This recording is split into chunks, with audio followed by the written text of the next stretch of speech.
আমি জানতাম তুই আমাদের মরা মুখটা দেখতে আসবি। আমাদের দুজনের ক্যান্সার হয়েছিল, অনেক কষ্ট পাচ্ছিলাম, ওষুধ কিনে টাকা নেই, দুপুরটা দুজনে পেট ভরে খাবো সেই অবস্থাটুকু ছিল না। এত যন্ত্রণা সহ্য করতে না পেরে এই সিদ্ধান্তটা নিয়েছে।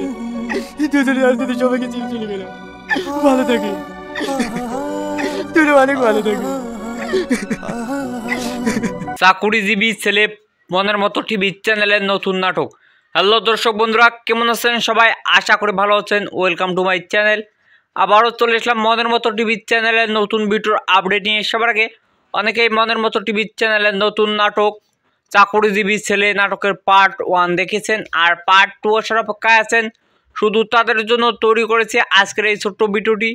দর্শক বন্ধুরা, ভিডিওটি স্কিপ না করে ধৈর্য সহকারে পুরো 2 মিনিট দেখুন, তবেই বুঝতে পারবেন চাকুরিজীবী ছেলে নাটকের পার্ট 2 কবে আসবে, কখন আসবে আর কীরকমই ভাবে সবার জানতে পারবেন আমার এই ছোট্ট ভিডিওর মাধ্যমে। দর্শক বন্ধুরা, অনেক দুর্দান্ত মজাদার হয়েছে চাকুরিজীবী ছেলে নাটকটি। আমি দেখেছি, আপনারাও দেখে দিন। আর যারা এখনও দেখেন নাই তারা অবশ্যই এক্ষুনি মনের মতো টিভি চ্যানেলে গিয়ে দেখে নিন। দর্শক বন্ধুরা, আপনি যদি আমার চ্যানেলে নতুন দর্শক হয়ে থাকেন তাহলে এক্ষুনি আমার চ্যানেলটি সাবস্ক্রাইব করে রাখুন। মনের মতো টিভি চ্যানেলের সকল ভিডিওর আপডেট সবার আগে দিয়ে থাকি। অনেক দুর্দান্ত মজাদার হয়েছে নাটকটি সেট তৈরি করা হয়েছে। দর্শক বন্ধুরা, চাকুরিজীবী ছেলে নাটকে দেখানো হয়েছে যে চাকুরি পাওয়ার পর তার বাবা মাকে সে আর চিনতে পারে না, কারণ সে এখন বড়লোক, তার মা বাবা গরিব।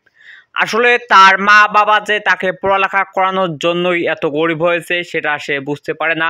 তাকে পড়ালেখা করানোর জন্যই তার নিজের বাবা নিজের বাড়ি বন্ধক থুয়ে পড়ালেখা করায়, আর পরবর্তীতে সে চাকরি করার পর টাকা দিয়ে শোধ করবে এই কথা ভেবে সে জমি আর বাড়ি সব বন্ধক থুয়ে। আর শেষের অংশে দেখানো হয়েছে যে তার ছেলে বড়লোক হওয়ার কারণে তার মা বাবাকে দেখতে পারে না, এই জন্য আর বাড়িতেও আসে না। এইদিকে তার মা বাবাকে বাইর করে দেয়, আর শেষে জানতে পারে যে তার মা বাবা ফুটপাতে থাকে। আর শেষের অংশে তাদেরকে নিতে গিয়ে দেখে তার মা বাবা আর বেঁচে নেই। এরকমই ছিল চাকুরিজীবী নাটকে। দর্শক বন্ধুরা, চাকুরিজীবী ছেলে নাটকের পার্ট 2 আর আসবে না, কারণ পার্ট 1 এই সমাপ্তি ঘোষণা করা হয়েছে।